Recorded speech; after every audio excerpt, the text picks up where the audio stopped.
شكوت الضيق في صدر رحب والدمع فاض من الأسية وانسكب اهرع إلى الرحمن واسلك. الحمد لله رب العالمين حمدا كثيرا طيبا مباركا فيه وأشهد أن لا إله إلا الله وحده لا شريك له وأشهد أن محمدا عبده ورسوله أما بعد.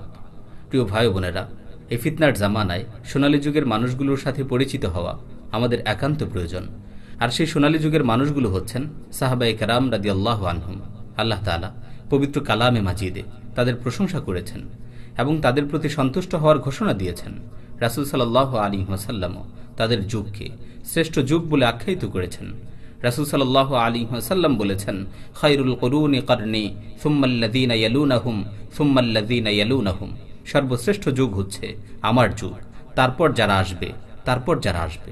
সুতরাং বোঝা যাচ্ছে নবী রাসূলগণের যুগের পর সর্বশ্রেষ্ঠ যুগ হচ্ছে সাহাবায়ে কেরাম রাদিয়াল্লাহু আনহুমের যুগ। আজকে আমরা সেই সোনালী যুগের শ্রেষ্ঠ মানুষগুলোর অসংখ্য বৈশিষ্ট্য থেকে 5টি বৈশিষ্ট্য নিয়ে আলোচনা করব ইনশাআল্লাহ। যে বৈশিষ্ট্যগুলো সম্পর্কে জানা এবং অনুধাবন করা আমাদের একান্ত প্রয়োজন। প্রিয় ভাই বোনেরা, প্রথমেই আমরা যেই বৈশিষ্ট্যটি নিয়ে আলোচনা করব সেটি হচ্ছে সাহাবায়ে কেরাম রাদিয়াল্লাহু আনহুমের একটি গুরুত্বপূর্ণ বৈশিষ্ট্য ছিল, তারা ছিলেন সহজ সরল ও লৌকিকতা মুক্ত। যেমন ইবনে মাসউদ রাদিয়াল্লাহু তাআলা আনহু থেকে বর্ণিত হাদিসের মাঝে এসেছে, সাহাবীদের বৈশিষ্ট্য বর্ণনা করতে গিয়ে তিনি বলেন, ওয়া আকাল্লাহা তাকাল্লুফা, তারা ছিলেন লৌকিকতা মুক্ত। এমনিভাবে ওমর ইবনুল খাত্তাব রাদিয়াল্লাহু তাআলা আনহু বলেন, নুহিনা আনিত তাকাল্লুফ, আমরা লৌকিকতা থেকে বিরত থাকতাম। সাহাবায়ে কেরাম রাদিয়াল্লাহু আনহুম কখনোই মানুষকে দেখানোর জন্য কোনো কাজ করতেন না। তারা ছিলেন একেবারেই সহজ সরল সাদামাটা জীবনের অধিকারী। তাদের হৃদয়গুলো ছিল একেবারেই পরিচ্ছন্ন, মনের মাঝে কোনো ধরনের ভেজাল ছিল না। যেমন উদাহরণস্বরূপ, রাসূল সাল্লাল্লাহু আলাইহি ওয়াসাল্লাম যখন সাহাবায়ে কেরাম রাদিয়াল্লাহু আনহুমের সাথে কোনো মজলিসে বসা থাকতেন, তখন বাহির থেকে কোনো মানুষ এসে বুঝতে পারত না যে তাদের মধ্যে কি রাসূলুল্লাহ সাল্লাল্লাহু আলাইহি ওয়াসাল্লাম। আল্লাহর রাসূলকে খুঁজে বের করতে তাদের কষ্ট হতো। এজন্যই তো কোনো আরাবি, কোনো বেদুইন ব্যক্তি যখন দূর থেকে রাসূল সাহাবীদের মজলিসে আসতো, তখন এসে প্রশ্ন করত, আইনা মুহাম্মদ ইবনে আব্দুল্লাহ, আইনা রাসূলুল্লাহ, মুহাম্মদ ইবনে আব্দুল্লাহ কোথায়, আল্লাহর রাসূল মুহাম্মদ কোথায়। অতঃপর যখন সাহাবায়ে কেরাম রাদিয়াল্লাহু আনহুম রাসূল সাল্লাল্লাহু আলাইহি ওয়াসাল্লামের দিকে ইশারা করতেন, তখন তারা চিনতে পারত যে ইনিই হচ্ছেন রাসূলুল্লাহ সাল্লাল্লাহু আলাইহি ওয়াসাল্লাম। প্রিয় ভাই বোনেরা, লক্ষ্য করুন, দূর থেকে রাসূলের মজলিসে কোনো মানুষ আসলে রাসূল সাল্লাল্লাহু আলাইহি ওয়াসাল্লামকে খুঁজে পেতে, রাসূল সাল্লাল্লাহু আলাইহি ওয়াসাল্লামকে চিহ্নিত করতে তাদের কষ্ট হতো। এর কারণ কি? কারণ রাসূল সাল্লাল্লাহু আলাইহি ওয়াসাল্লামের মাথায় এমন কোনো রাজকীয় মুকুট ছিল না যেটা দিয়ে রাসূলকে চেনা যায়। রাসূল সাল্লাল্লাহু আলাইহি ওয়াসাল্লামের জন্য এমন কোনো শাহী সিংহাসন ছিল না যা দিয়ে রাসূল সাল্লাল্লাহু আলাইহি ওয়াসাল্লামকে শনাক্ত করা যায়। রাসূল সাল্লাল্লাহু আলাইহি ওয়াসাল্লামের জন্য আলাদাভাবে এমন কোনো স্পেশাল ড্রেস ছিল না, এমন কোনো স্পেশাল পোশাক ছিল না যার মাধ্যমে রাসূল সাল্লাল্লাহু আলাইহি ওয়াসাল্লামের পরিচয় লাভ করা যায়। বরং রাসূল সাল্লাল্লাহু আলাইহি ওয়াসাল্লাম সাদামাটা জীবনের অধিকারী ছিলেন। তিনি সাহাবায়ে কেরাম রাদিয়াল্লাহু আনহুমের সাথে মিশে থাকতেন। তিনি স্বাভাবিক খাবার খেতেন, স্বাভাবিক পোশাক পরতেন, সব ধরনের বাহনে চড়তেন, চাইতা, গাধা কিংবা খচ্চরের মতো খুদে বাহনে হোক না কেন। তিনি শহুরে গ্রাম্য, শিক্ষিত অশিক্ষিত সকলের সাথেই উত্তম আচরণ করতেন। রাসূল সাল্লাল্লাহু আলাইহি ওয়াসাল্লামের জীবন ছিল একেবারেই স্বাভাবিক, অস্বাভাবিক কোনো আচরণ তিনি করতেন না। কিন্তু আজকে আমাদের অবস্থা কি? আজকে আমাদের অবস্থা হচ্ছে, আমরা ভাবের রাজত্বে বসবাস করি। মানুষের মাঝে একটু পপুলার হতে পারলেই আমাদের লৌকিকতা শুরু হয়ে যায়। আমরা অস্বাভাবিক আচরণ শুরু করি। আমাদের পোশাক আশাক, চলাফেরা, ভাবভঙ্গিতে অস্বাভাবিক আচরণ পরিলক্ষিত হয়। যেমন কোনো মাহফিলে গেলে আমাদের জন্য স্পেশাল বাহন লাগবে। আমরা বাসে চড়ে মাহফিলে যাই না। আমাদের খাবারের মেনুটা স্পেশাল হতে হবে। আমরা স্বাভাবিক খাবার খাই না। কেউ আমাদের সাথে সাক্ষাৎ করতে আসলে 1 মাস আগ থেকে জানিয়ে আসতে হবে, নয়তো আমরা তার সাথে সাক্ষাৎ দেই না। এছাড়া আরো হরেক রকমের রিয়া, লৌকিকতা আমাদের মাঝে পরিলক্ষিত হয়। প্রিয় ভাই বোনেরা, না, রাসূল সাহাবীদের জীবন এমন ছিল না। তারা অনেক স্বাভাবিক জীবনের অধিকারী ছিলেন। তাদের সরলতাগুলো কোন পর্যায়ের ছিল তা বোঝার জন্য আরও কিছু উদাহরণ দিচ্ছি। একবার রাসূল সাল্লাল্লাহু আলাইহি ওয়াসাল্লাম সাহাবায়ে কেরাম রাদিয়াল্লাহু আনহুমের মজলিসে বসা ছিলেন। এমন সময় একজন মহিলা এসে রাসূল সাল্লাল্লাহু আলাইহি ওয়াসাল্লামকে বিবাহের জন্য প্রস্তাব দিল। সে বলল, ইয়া রাসূলুল্লাহ, আমি আপনার সাথে বিবাহ বন্ধনে আবদ্ধ হতে চাই। তখন রাসূল সাল্লাল্লাহু আলাইহি ওয়াসাল্লাম চুপ রইলেন। এভাবে মহিলা 3 বার প্রস্তাব দিল, 3 বার রাসূল সাল্লাল্লাহু আলাইহি ওয়াসাল্লাম চুপ করে রইলেন। এই অবস্থা দেখে একজন দরিদ্র সাহাবী দাঁড়িয়ে বলল, ইয়া রাসূলুল্লাহ, আপনার যদি বিবাহের ইচ্ছা না থাকে তাহলে তাকে আমার সাথে বিবাহ বন্ধনে আবদ্ধ করিয়ে দিন। রাসূল সাল্লাল্লাহু আলাইহি ওয়াসাল্লাম তাকে বললেন, হাল ইনদাকা শাই, তোমার নিকট কি তাকে মোহর হিসাবে দেওয়ার মতো কোনো কিছু আছে? সে বলল না। রাসূল সাল্লাল্লাহু আলাইহি ওয়াসাল্লাম বললেন, ইযহাব ফাতলুব ওয়ালাউ খাতামান মিন হাদিদ, যাও খুঁজে দেখো, একটি লোহার আংটি হলেও নিয়ে আসো। সে বলল, ইয়া রাসূলুল্লাহ, আমার কাছে এটাও নাই। তখন রাসূল সাল্লাল্লাহু আলাইহি ওয়াসাল্লাম বললেন, তোমার কি কোরআনের কোনো আয়াত মুখস্থ আছে? তোমার কি কোরআনের কোনো সূরা মুখস্থ আছে? তখন সে বলল, হ্যাঁ, আমি কোরআনের অমুক অমুক সূরা পারি। তখন রাসূল সাল্লাল্লাহু আলাইহি ওয়াসাল্লাম বললেন, যাও, এই কোরআনের মাধ্যমে তোমাদের বিবাহ বন্ধনে আবদ্ধ করিয়ে দিলাম। প্রিয় ভাইরা, উল্লিখিত ঘটনার দিকে লক্ষ্য করুন।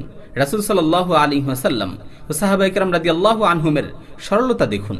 আল্লাহর রাসূলকে একজন মহিলা বিবাহের প্রস্তাব দিচ্ছে, সেই সময় একজন সাহাবী সরল মনে বলছেন, ইয়া রাসূলুল্লাহ, আপনার যদি বিবাহের ইচ্ছা না থাকে তাহলে তাকে আমার সাথে বিবাহ বন্ধনে আবদ্ধ করিয়ে দিন। রাসূল সাল্লাল্লাহু আলাইহি ওয়াসাল্লাম সরল মনে তাকে বিবাহ বন্ধনে আবদ্ধ করিয়ে দিলেন। উল্লিখিত ঘটনাটি যদি আমাদের কোনো শাইখের মজলিসে হতো তাহলে আমরা কি এত সরল মনে শাইখের সামনে বলতে পারতাম, শাইখ, আপনার যদি প্রয়োজন না থাকে তাহলে তাকে আমার সাথে বিবাহ বন্ধনে আবদ্ধ করিয়ে দিন? আর যদি আমরা ভুলে বলেও ফেলতাম তাহলে শাইখের আচরণটা আমাদের সাথে কেমন হতো? প্রিয় ভাই ও বোনেরা, আসলেই আমাদের অন্তরে সরলতা নেই, আমরা সহজভাবে কোনো কিছুকে নেই না।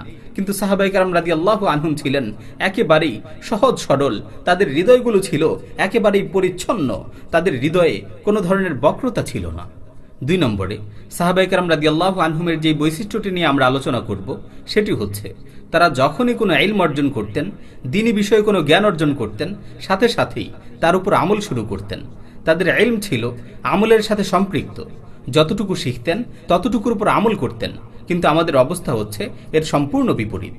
আমরা অনেকেই আছি যারা বিষয়ভিত্তিক বই কিনতে পছন্দ করি, পাবলিকেশন থেকে নতুন কোনো বই পাবলিশ হওয়ার সাথে সাথেই আমরা সেটা সংগ্রহ করে ফেলি। আমাদের অনেকের বাসায় দেখা যায় আমাদের বুক সেলফগুলো বিষয়ভিত্তিক কিতাব দিয়ে সাজানো, উলুমুল কোরআন, তাফসির, উলুমুল হাদিস, ফিকহ, বালাগাত, মান্তিক, হাদিস গ্রন্থের বড় বড় শরহ, আকীদার বিভিন্ন কিতাব দিয়ে আমাদের বুক সেলফগুলো পরিপূর্ণ। আমাদের অনেকের বাসায় 2-3টা রুম শুধুমাত্র কিতাবের জন্য বরাদ্দ।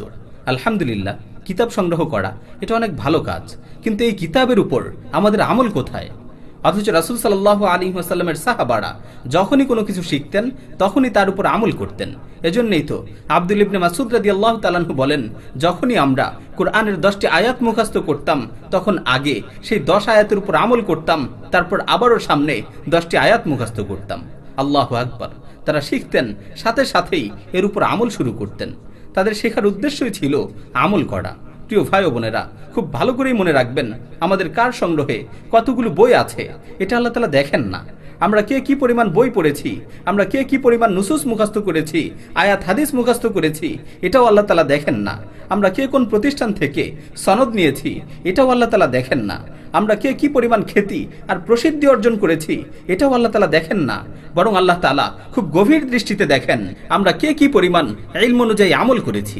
প্রিয় ভাই ও বোনেরা, আজকের দিনে দেখা যায় অধিকাংশ মানুষই জানতে চায় যে শেখ, কিভাবে বেশি করে আয়াত হাদিস মুখস্থ করা যায়, কিভাবে বেশি করে পড়াশোনা করা যায়, কিভাবে আমি আরো বেশি করে ইলম অর্জন করতে পারি। কিন্তু কেউ এই বিষয়ে প্রশ্ন করে না যে শেখ, কিভাবে বেশি করে আমল করা যায়, কিভাবে রাতে কিয়ামুল লাইল তথা তাহাজ্জুদের অভ্যাস গড়ে তোলা যায়, কিভাবে অন্তরের পবিত্রতা অর্জন করা যায়। আমরা অন্যান্য বিষয়ে খুব জানতে চাই, কিন্তু আমলের বিষয়ে জানতে চাই না। প্রিয় ভাই ও বোনেরা, সুতরাং বোঝা যাচ্ছে আমরা ইলম অর্জন করতে চাই ঠিক, কিন্তু এই ইলম আমাদের আমলের জন্য নয়।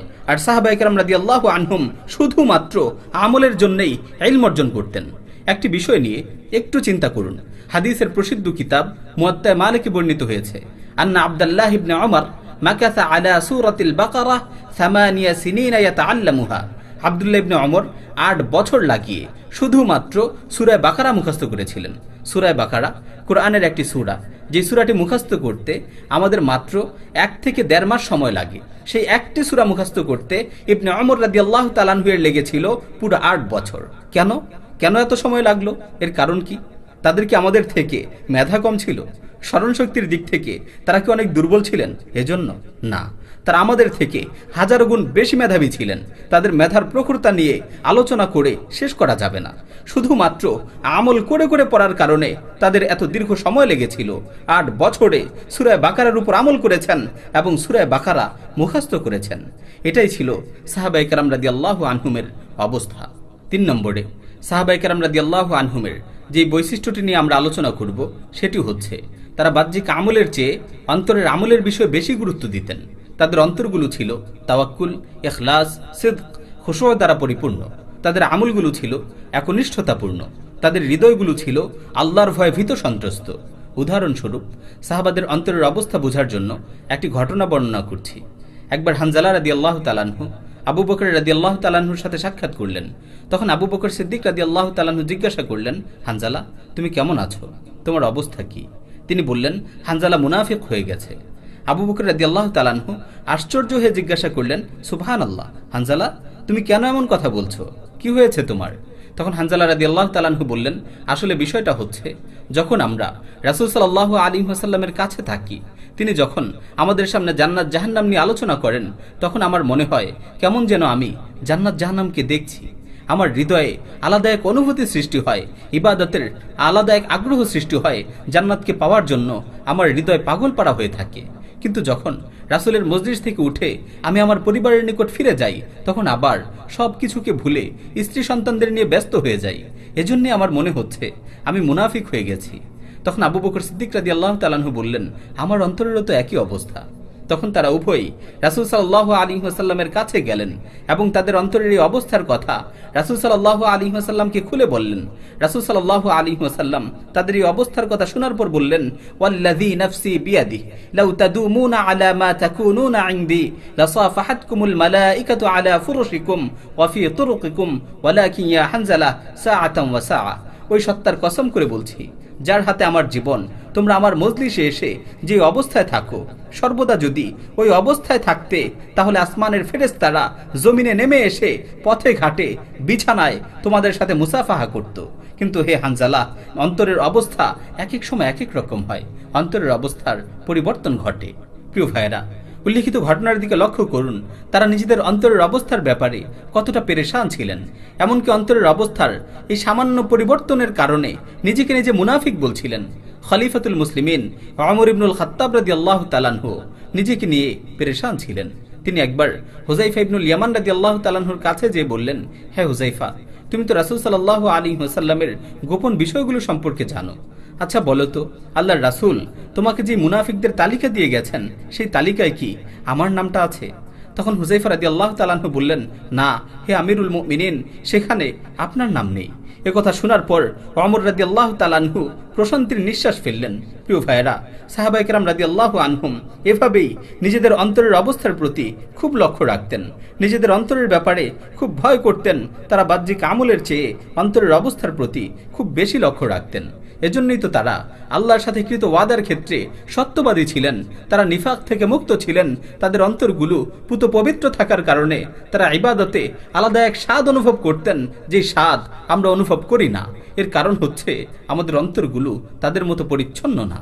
4 নম্বরে সাহাবায়ে কেরাম রাদিয়াল্লাহু আনহুমের চতুর্থ যে বৈশিষ্ট্যটি নিয়ে আমরা আলোচনা করব, সেটি হচ্ছে সকল সাহাবায়ে কেরাম জিহাদ এবং শাহাদাতকে ভালোবাসতেন।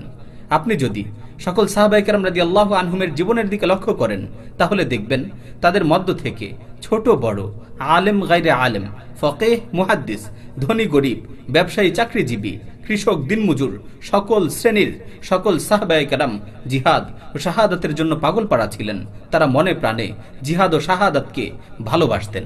সাহাবায়ে কেরাম রাদিয়াল্লাহু আনহুমের মাঝে অনেক ভালো ভালো ফকিহ ছিলেন, যারা ফিকহ নিয়ে গভীরভাবে চিন্তা করতে পারতেন। সাহাবায়ে কেরাম রাদিয়াল্লাহু আনহুমের মাঝে অনেক ভালো ভালো দাঈ ছিলেন, যারা অনেক সুন্দরভাবে দাওয়ার কাজ করতে পারতেন। সাহাবায়ে কেরাম রাদিয়াল্লাহু আনহুমের মাঝে অনেক ধনাঢ্য ব্যক্তি ছিলেন, যারা প্রচুর পরিমাণে সম্পদ আল্লাহর রাস্তায় দান করতেন। সাহাবায়ে কেরাম রাদিয়াল্লাহু আনহুমের মাঝে অনেক বড় বড় ব্যবসায়ী সাহাবী ছিলেন, যারা মদিনায় ব্যবসা করতেন। সকল সাহাবায়ে কেরামই আসহাবুস সুফফার ছাত্র ছিলেন। রাসূল সাল্লাল্লাহু আলাইহি ওয়াসাল্লাম ছিলেন সেই মাদ্রাসার শিক্ষক, আর সকল সাহাবারা ছিলেন তার ছাত্র। কিন্তু যখনই জিহাদের ডাক চলে আসতো, তখনই তালিবুল ইলম, ফকিহ, মুহাদ্দিস, দাঈ, ব্যবসায়ী তারা সকলেই সারিবদ্ধভাবে জিহাদের জন্য প্রস্তুত হয়ে যেতেন। শুধুমাত্র হাতে গোনা কিছু মুনাফিক ছাড়া মদিনায় আর কোনো পুরুষ মানুষকে খুঁজে পাওয়া যেত না। সকলেই ঘর বাড়ি ছেড়ে জিহাদে বের হয়ে যেতেন। প্রিয় ভাইয়েরা, খুব ভালো করে মনে রাখবেন, জিহাদ যখন ফরদুল আইন হয়ে যেত তখন কখনোই কোনো সাহাবীকে রাসূল সাল্লাল্লাহু আলাইহি ওয়াসাল্লাম এমনটি বলেননি যে আব্দুল্লাহ বিন মাসউদ, তুমি তো ফকিহ মানুষ, সুতরাং তুমি মদিনায় বসে বসে ফিকহি মাসালা নিয়ে ইস্তেমবাদ করতে থাকো, আমরা যুদ্ধটা করে আসি। আবু হুরায়রা, তুমি তো মুহাদ্দিস মানুষ, আমার থেকে তো অধিকাংশ হাদিস তুমিই সংগ্রহ করেছো, সুতরাং তোমার যুদ্ধে যাওয়ার দরকার নেই, তুমি মদিনায় থাকো, কারণ তুমি শহীদ হয়ে গেলে হাদিসের বিশাল একটা ভান্ডার আমরা হারিয়ে ফেলবো। আব্দুর রহমান বিন আউফ, তুমি তো মদিনার সবচেয়ে বড় ব্যবসায়ী, তুমি তো দিনের পথে অনেক দান সাদাকা করো, যেহেতু তুমি দান সাদাকা করো, দিনের একটি কাজের সাথে জড়িত আছো, সুতরাং তোমার যুদ্ধে যাওয়ার দরকার নেই। রাসূল সাল্লাল্লাহু আলাইহি ওয়াসাল্লামের ছাত্রদেরকে লক্ষ্য করে রাসূল সাল্লাল্লাহু আলাইহি ওয়াসাল্লাম কখনোই এই কথা বলেননি, তোমাদের তো এখনো পূর্ণাঙ্গ কোরআন মুখস্থ হয়নি, আমার থেকে এখনো সব হাদিসগুলো শিখে নিতে পারোনি, সুতরাং তোমরা মদিনায় থাকো, আগে পড়াশোনা কমপ্লিট করো, তারপর জিহাদে যেও। প্রিয় ভাইরা, রাসূল সাল্লাল্লাহু আলাইহি ওয়াসাল্লাম কখনোই এমনটি বলেননি, বরং সেই সময় মুমিন এবং মুনাফিকের পার্থক্য হতো জিহাদের মাধ্যমে। যে জিহাদে যেত সে হচ্ছে মুমিন, আর যে জিহাদ থেকে বিরত থাকতো সে হচ্ছে মুনাফিক। রাসূল সাল্লাল্লাহু আলাইহি ওয়াসাল্লাম নিয়ম করে দিয়েছিলেন 13 বছর বয়সের নিচে কেউ জিহাদে যেতে পারবে না। তখন ছোট ছোট সাহাবীরা ক্রন্দন করতে লাগলো, ইয়া রাসূলুল্লাহ, আমাদের অনুমতি দিন, আমাদের হিম্মত আছে, আমরাও জিহাদ করতে পারবো। একবার বাহনের অভাবে সাহাবায়ে কেরাম রাদিয়াল্লাহু আনহুম যুদ্ধে যেতে পারছিলেন না। তারা রাসূল সাল্লাল্লাহু আলাইহি ওয়াসাল্লামের কাছে এসে বললেন, ইয়া রাসূলুল্লাহ, আমাদের বাহনের ব্যবস্থা করে দিন, আমরা যুদ্ধে যেতে চাই। রাসূল সাল্লাল্লাহু আলাইহি ওয়াসাল্লাম বললেন, আমার কাছে তো এমন কোনো বাহনের ব্যবস্থা নেই যা দিয়ে তোমরা যুদ্ধে যাবে। তখন তারা হতাশ হয়ে ফিরে যাচ্ছিল এবং জিহাদে অংশগ্রহণ করতে না পারার দুঃখ কষ্টে তাদের চোখ দিয়ে অশ্রু প্রবাহিত হচ্ছিল। তাদের এই অবস্থার কথা পবিত্র কোরআনে বর্ণিত হয়েছে। আল্লাহ তাআলা বলেন, ওয়ালা আলাল্লাযীনা ইযা মা আতাউকা লিতাহমিলাহুম কুলতা লা আজিদু মা আহমিলুকুম আলাইহি তাওয়াল্লাউ ওয়া আ'য়ুনুহুম তাফীযু মিনাদ দাম'i হাযানান আল্লা ইয়াজিদু মা ইউনফিকুন। তাদের কোনো গুনাহ নেই যারা তোমার কাছে এসেছিল, তাদেরকে বাহনের ব্যবস্থা করে দেওয়ার জন্য তুমি বলেছিলে, আমার কাছে তো এমন কোনো বাহন নেই যা তোমাদের দিব। তখন তারা ফিরে যাচ্ছিল এবং তাদের চোখ দিয়ে অশ্রু প্রবাহিত হচ্ছিল এই দুঃখে যে তারা আল্লাহর রাস্তায় কোনো কিছু খরচ করতে পারলো না। প্রিয় ভাইরা, তারা যুদ্ধে না যেতে পারলে তাদের অন্তর ব্যথিত হতো, চোখ দিয়ে পানি পড়তো, আর আমরা আল্লাহর বিধানকে ঘুরিয়ে ফিরিয়ে জিহাদ থেকে বিরত থাকতে পারলে প্রশান্তির নিঃশ্বাস ফেলি। তারা জিহাদে না যেতে পারলে কাঁদে, আর আমরা অপেক্ষা করে জিহাদ থেকে বিরত থাকতে পারলে মনের সুখে হাসি। এই হলো সাহাবায়ে কেরাম রাদিয়াল্লাহু আনহুম ও আমাদের অবস্থার মাঝে পার্থক্য। প্রিয় ভাইরা, একটি গুরুত্বপূর্ণ বিষয় খুব ভালো করে মনে রাখতে হবে, সকল সাহাবায়ে কেরাম ফকিহ ছিলেন না, সকল সাহাবায়ে কেরাম মুফাসসির ছিলেন না, সকল সাহাবায়ে কেরাম মুহাদ্দিস ছিলেন না, সকল সাহাবায়ে কেরাম কারি ছিলেন না, সকল সাহাবায়ে কেরাম হাফিজে কোরআন ছিলেন না। তবে একটা জিনিস খুব ভালো করে মনে রাখবেন, সকল সাহাবায়ে কেরাম জানবাজ মুজাহিদ ছিলেন।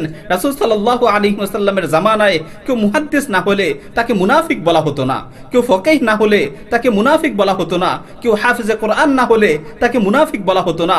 তবে কেউ যদি জিহাদে না যেত, আল্লাহর রাস্তায় জিহাদ না করত, তাকে মুনাফিক বলা হতো, কারণ জিহাদ হচ্ছে আল্লাহর পক্ষ থেকে একটি অপরিহার্য বিধান। সুতরাং আমরা বুঝতে পারলাম সাহাবায়ে কেরাম রাদিয়াল্লাহু আনহুম জিহাদ ও শাহাদাতকে মন প্রাণ উজাড় করে ভালোবাসতেন। 5 নম্বরে সাহাবায়ে কেরাম রাদিয়াল্লাহু আনহুমের পঞ্চম যেই বৈশিষ্ট্যটি নিয়ে আমরা আলোচনা করব সেটি হচ্ছে সাহাবায়ে কেরাম রাদিয়াল্লাহু আনহুম দুনিয়া বিমুখ ছিলেন। তারা দুনিয়ার ভোগ বিলাসকে অপছন্দ করতেন, কারণ তারা তাদের প্রিয় ব্যক্তি রাসূল সাল্লাল্লাহু আলাইহি ওয়াসাল্লামের কাছ থেকে এই দুনিয়া বিমুখতার শিক্ষাই লাভ করেছিলেন। প্রিয় ভাইরা, আপনারা যদি কোনো প্রধানমন্ত্রীর ঘরে যেয়ে দেখেন, প্রধানমন্ত্রীর ঘরে কোনো আসবাবপত্র নেই, প্রধানমন্ত্রী ফ্লোরে বিছানো চাটাইয়ের উপর শুয়ে আছে, তাহলে বিষয়টা আপনাদের কাছে কেমন মনে হবে? আপনারা খুব অবাক হবেন, তাই না? তাহলে শুনুন, একবার ওমর ইবনুল খাত্তাব রাদিয়াল্লাহু তাআলা আনহু রাসূল সাল্লাল্লাহু আলাইহি ওয়াসাল্লামের ঘরে গেলেন, যে দেখলেন রাসূল সাল্লাল্লাহু আলাইহি ওয়াসাল্লাম খেজুরের পাতার চাটাইয়ের উপর শুয়ে আছেন। দীর্ঘক্ষণ শুয়ে থাকার ফলে রাসূল সাল্লাল্লাহু আলাইহি ওয়াসাল্লামের শরীরে খেজুর পাতার দাগ পড়ে গেছে। ওমর ইবনুল খাত্তাব রাদিয়াল্লাহু তাআলা আনহু চোখের পানি ছেড়ে দিয়ে বললেন, ইয়া রাসূলুল্লাহ, দুনিয়ার রাজা বাদশারা কত ভোগ বিলাসের সাথে জীবন যাপন করে, কত দামি দামি বিছানায় ঘুমায়, আর আপনি তো হলেন পৃথিবীর শ্রেষ্ঠ মানব, আপনি এত কষ্ট করছেন। তখন রাসূল সাল্লাল্লাহু আলাইহি ওয়াসাল্লাম ওমর রাদিয়াল্লাহু তাআলা আনহুকে সান্ত্বনা দিয়ে বললেন, হে ওমর, তুমি কেন দুঃখ করছো? জেনে রাখো, লাহুমুদ দুনিয়া ওয়ালানাল আখিরাহ, তারা তাদের এই ভোগ বিলাস দুনিয়াতেই করে নিচ্ছে, আর আমরা বিলাসিতা করব আমাদের চিরস্থায়ী আবাস আখিরাতে। প্রিয় ভাই বোনেরা, আমরা তো বিলাসিতা আর প্রাচুর্যতার মাঝে ডুবে থাকতে চাই, অথচ সাহাবায়ে কেরাম রাদিয়াল্লাহু আনহুম এই দুনিয়ার ভোগ বিলাসকে অপছন্দ করতেন। তারা এই দুনিয়ার ভোগ বিলাস থেকে দূরে থাকার চেষ্টা করতেন, তারা এই দুনিয়াকে তুচ্ছ মনে করতেন। তারা কবিতা আবৃত্তি করতেন, আল্লাহুম্মা লা আইশা ইল্লা আইশাল আখিরাহ, হে আল্লাহ, এই দুনিয়ার জীবন তো কোনো জীবনই না, আমাদের প্রকৃত জীবন তো হচ্ছে আখিরাতের জীবন। হে আল্লাহ, এই দুনিয়ার ভোগ বিলাস তো কোনো বিলাসিতাই না, আমাদের প্রকৃত বিলাসিতা হচ্ছে আখিরাতে। আমরা আমাদের দুনিয়ার ফিউচারের ধান্দায় কত হারাম কাজ করি, আর সাহাবায়ে কেরাম রাদিয়াল্লাহু আনহুমের ফিউচার ছিল আখিরা। এজন্যই তো আল্লাহ তাআলা তাদেরকে আখিরাতের জীবনে সম্মানিত করেছেন। প্রিয় ভাই বোনেরা, আজকে আমরা সাহাবায়ে কেরাম রাদিয়াল্লাহু আনহুমের অসংখ্য বৈশিষ্ট্য থেকে 5টি মৌলিক বৈশিষ্ট্য নিয়ে আলোচনা করলাম। 5টি মৌলিক বৈশিষ্ট্য আবারও স্মরণ করিয়ে দিচ্ছি। 1 নম্বরে, তারা ছিলেন সহজ সরল ও লৌকিকতা মুক্ত।